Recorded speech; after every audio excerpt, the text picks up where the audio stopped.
Hello, and welcome to this Richardson RFPD webinar series, a walk around the block, focusing on energy storage systems. In today's session, Stefano Gallinaro, a sector manager of clean energy infrastructure at Analog Devices, discusses how ADI's components enable greater performance of the battery monitoring and power conversion aspects of energy storage systems. So without further delay, let me hand it over to Stefano. Stefano, go right ahead. Hello everybody, and welcome to this webinar about energy storage systems. We wanted to title it Harmonizing Demand and Offer. Is energy storage the key enabler of the electrification megatrend? So today we are going to see where, why, and how energy storage systems can enable the electrification megatrend to take off. How energy storage systems can be designed in the proper way to guarantee safety, reliability, and performances, and how ADI can support you with the solutions at IC level and full platforms you can easily take and use in your products. My name is Stefano Gallinaro. I'm the sector manager for the Clean Energy Infrastructure BU, and this is my email. So for any questions you want to ask me offline, please just send me a message and I'll be very happy to interface with you and answer any of your questions. Our agenda for today consists in 5 main points: energy storage, why and where, ADI technologies for energy storage systems, and then a bit of a technical deep dive inside ADI solutions for battery monitoring and ADI solutions to drive silicon carbide and gallium nitride power switches. We will end today's webinar with references and hyperlinks where you can find all the material that has been presented and even more. So let's go to the why and where energy storage can harmonize energy demand, energy offer, energy production, and energy usage. Let's go through this infographic together. So we see here a graphical representation of an industrial plant with a power grid system and residential installations. So we see that across all these entities, we have the need of energy. We have the need to produce energy. We have people, factories, cars using this energy. And the main point is how can we harmonize the production and the usage of this energy. So easy example is a residential installation, a house where we have solar energy being produced with PV panels on the roof. We have energy storage battery to store this energy and reuse it. And we have an EV charger to charge a plug-in hybrid or electric vehicle. So in this case, energy storage is used for self-consumption, for backup or island mode in case of a failure from the grid, and to integrate the solar energy produced with the PV panels with the energy that is needed to charge your electric vehicle, most probably across the night. So making sure that you can produce energy during the day and use it to charge your vehicle in the night. Another example is how can we have renewable energies integrated into the smart grid? So the sun is shining during the day, but there is a lot of consumption of energy during the night for households. Wind is blowing apart from the needs of factories, so we need to store all this energy and use it when it's really needed. So ESS can be integrated together with industrial scale and grid scale renewable power plants to store and use the energy when it's needed to provide grid stability, grid resiliency, and frequency control. On industrial scale, we see that energy storage is used in factories to harmonize peak demand, to reduce the peak demands, and to improve the energy consumption bill and the scheme of energy consumption to reduce cost for the factories. We also see that industrial installations are very common now for gas stations where multiple charging piles, fast chargers are installed, and you will need energy storage to keep grid stability, to boost the charge, and to enable the vehicle-to-grid and vehicle-to-infrastructure technologies.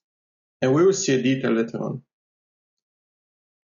And the final two examples of energy storage systems installation are, again, factories to peak shave, to optimize the build and to provide backup power, and ESS for grids and power plants.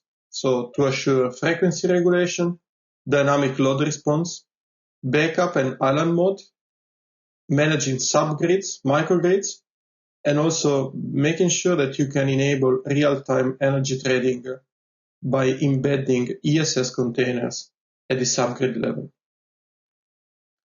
For transmission distribution, finally, energy storage represents the possibility to shift energy around time and to defer investments.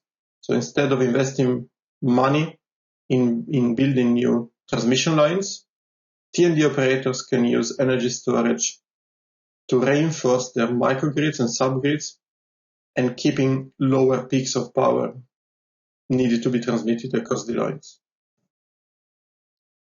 Let's go in a bit of a detail on a residential with solar panels and energy storage installation. So here we have a house. House is connected to the grid. Let's say that the house has a nice 10 kilowatt solar installation on the roof. The house has a 6 kilowatt heat pump to generate heat, hot water in the house. The house has a 5 kilowatt AC charger wall box installed. And the house has 10 kilowatt hour ESS battery. So how is the load profile and the energy profile of this residential installation?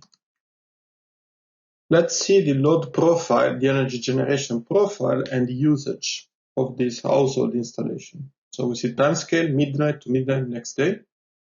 And let's analyze the house energy consumption, considering, again, there is a heat pump to produce hot water, there is cooking system, there is AC charger for the plug-in or electric vehicle car. So we see that the house consumption can reach peaks of 15 kilowatt. It depends on heat pump turned on to supply hot water and heating. It's base load consumption because of the household appliances and the AC charger charging the vehicle overnight. And these high peaks are basically driven by the heat pump working mode. And the base load, again, during the night is higher because of charging the car. During the day it's lower. There is a smaller peak around 12 o'clock for cooking. But we see that the house consumption is not regular, and there are many peaks that needs to be supplied to the house.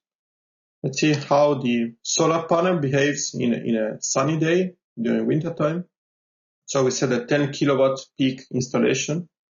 And we see that basically the sun is shining when there is the lowest consumption of energy in the house. So how can we merge the need early in the morning, late in the evening, with the fact that the energy is produced with the solar panels during midday? So let's install an energy storage battery in the house, and let's see how the discharge profile of the battery is.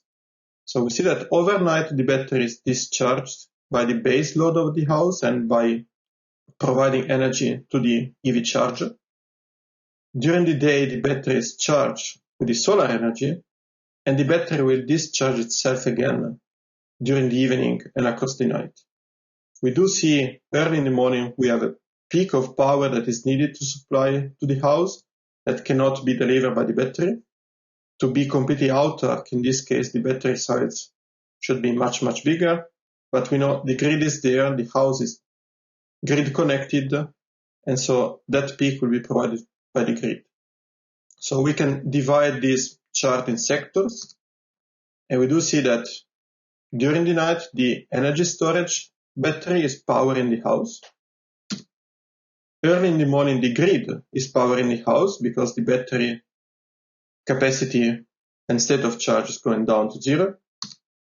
Then the solar panels are charging the battery, the ESS battery, they're powering the house and feeding back into the grid the excess of energy. In the evening and across the night again, the ESS is powering the house and providing energy to the EV charger. With vehicle-to-grid technology, this chart may look different, so the car can also provide back energy to the house when it's needed.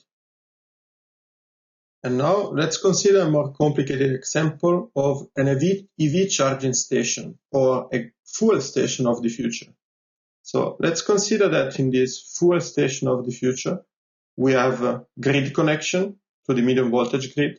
We have photovoltaic source of energy with PV panels.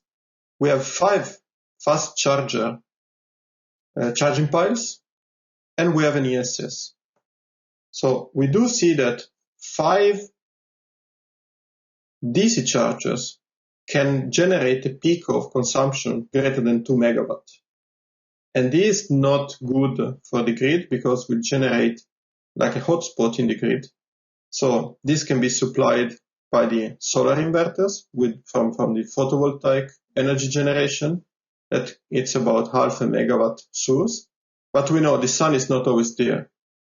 And if 5 trucks or 5 full EVs are charging in the evening, there is no sun.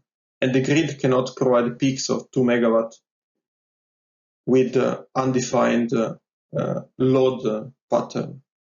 So in this case, to support the grid, to make sure that the grid is kept stable, greater than 2 megawatt hour ESS battery container will be needed.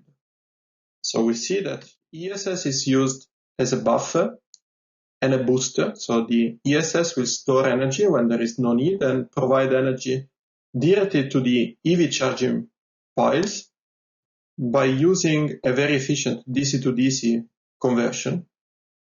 The ESS is used to maintain stability and frequency of the grid, and ESS can empower the vehicle-to-grid technology by storing energy and sending back to the grid if that's needed. This relies on complicated algorithms. It's possible to be implemented, and it depends on the load consumption and the patterns on that specific subgrid site. Let's now focus on what are ADI technologies for energy storage in BMS and power conversion. So ADI technologies for energy storage are basically clustered into BMS, battery monitoring solutions, and power conversion solutions. We will see today that ADI core technologies are around cell monitor, stack monitor, power conversion, isolated sensing, and software solutions. Today, in this webinar, we focus on cell monitors, stack monitors, and power conversion. We will have follow-up sessions to go through isolated sensing and software solutions. A very important point is ADI strategy is from ICs to platforms. So for all of our solutions, you will find the greatest technology embedded into our semiconductor ICs. You will find evaluation boards, but you will find also full, complete platforms, including hardware and software, to enable you to have shortest time to market, higher revenue, less risk in your design, and better reliability. Let's see battery monitoring solutions. So this is a small summary of a much bigger portfolio of battery monitoring ICs or analog front-end ICs to monitor your battery cells, ranging from the LTC 6812 and 13 to ADBMS 1818, 6815, and 6830.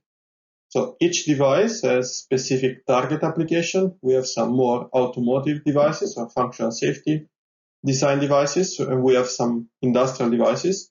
You see the channel count, so number of cells in series you can monitor can vary from 12 to 18. The accuracy is ranging from below 2 millivolts, so best accuracy you can find in the market, to 3 millivolts for more relaxed industrial applications. every device, in this case, has a standalone Barrett-Zeller reference to have great accuracy, balancing current, and ISO-SPI interface to communicate with the other devices. We have redundant communication channels. In some cases, we have alert signals and automotive qualification apart from ADBMS 1818 that is targeting industrial applications. So we won't go into every single detail today in this webinar. You will get the presentation material and you can ask me any questions offline. But just some highlights like ADBMS 1818, this device is designed for ESS applications, can measure 18 series connected cells with 3 millivolt total measurement error. This device can be connected to the ISO-SPI interface as general purpose I/O for analog inputs in a small LQFP package. Going higher in performance, we have ADBMS 6815 to measure 12 series connected cells with less than 2 millivolt total measurement error. As for the other devices, can be connected into an ISO-SPI chain to communicate with the other front-end and master units in case of a complex high-voltage battery pack. This device is automotive qualified. The pack monitor LTC2949. This device will measure battery stack voltage, current, and power, provides redundancy for functional safety designs, provide a 20-bit current measurement with less than 1 microvolt offset, so state-of-the-art current measurement technique via shunt, and provides a 1% energy and charge accuracy. This device is also automotive qualified and it's suitable for functional safety designs in energy storage systems too. Last of our small deep dive into technical devices is the LTC6820 ISO-SPI transceiver. This is the interface to connect multiple front-end devices like ADBMS 1818 to the MCU. And in this case, you can connect 1 or 2 devices to provide redundancy and the possibility to use the communication channel in case a wire is broken in one direction. This is a small 16-lead SOP package. And this device has an ultra-low 2 microampere idle current. One example of our evaluation platforms for ADBMS 1818, you see you have various kinds of evaluation kits, from a single device evaluation kit to multiple redundant front-end devices evaluation kit, connected via ISO-SPI to a microcontroller board to your laptop for evaluation. Here you will have hardware files shared by ADI and software that you can ask us to provide you. And finally, just a highlight why and how ADBMS 68 family of devices can provide this great accuracy in measuring cell voltage. So this family of devices embed Zener diode, and the way we measure the total error is more than what you can see in the datasheets. So we consider humidity sensitivity, we consider long-term drift, solder shift, additional error, temperature related, and the standard datasheet error. And ADI technology can guarantee much better performances than competition. Why do you need such a great accuracy? That's to use every percent of your state of charge to have precise state of charge and state of health calculation, increase safety, reliability, and lifetime of your battery pack. Now let's move to the power side of ADI solutions, and let's focus on how can ADI support you to drive silicon carbide and gallium nitride power switches. So we focus today on isolated gate drivers and power supply controllers. This is one platform example. We have many more that you can ask for. This platform is to drive half-bridge silicon carbide power modules with ADUM4136 isolated gate driver, providing more than 100 kilovolt per microsecond CMTI and 9 ampere peak short circuit output current. It means you don't need any booster stage to drive any size of silicon carbide power modules. This device is powered by the LT3999 power management IC to generate isolated plus 15 and minus 3 volt. And we embedded in this platform also the ADUM4190 isolated amplifier connected to the shunt inside connected to the NTC inside the power module to measure temperature. As said, ADUM4136 is an isolated gate driver suitable for silicon carbide and gallium nitride power switches with high current, high CMTI, fault detection, reinforced isolation for 750 volt silicon carbide FETs. We have devices for 1500 volt silicon carbide power switches too. And all of these devices can be found either in ADI website or you send me an email and we answer you back together with our distribution partners too. DLT3999 push-pull DC-to-DC driver has a wide input operating range, integrates a dual 1 ampere switches with programmable current limit. You can adjust duty cycle, frequency, and you have protection features embedded. This is a low noise topology, so lowest EMI design you can achieve with this kind of power management IC. And finally, let's move to the last portion of our presentation today, the references. So this is a small summary of the devices presented today, some articles we wrote to enable you understanding ADI portfolio. There is more we are going to present. There will be more work on functional safety in the near future we are going to present, so please stay tuned. Thank you so much for your time today. I'll be happy to answer any questions you may have, and thank you to our distribution partner for providing us the possibility to present to this webinar. Again, thank you. My name is Stefano Gallinaro. This is my contact. Please feel free to ask me any questions you may have on ADI solutions for energy storage systems. Have a good day. I would like to say thank you to all of you for attending today's webinar in the Richardson RFPD, a Walk Around the Block webinar series. Again, a huge thank you to Stefano for today's presentation, and thank you from both Analog Devices and Richardson RFPD for attending today's session. We look forward to you joining our other sessions in this series.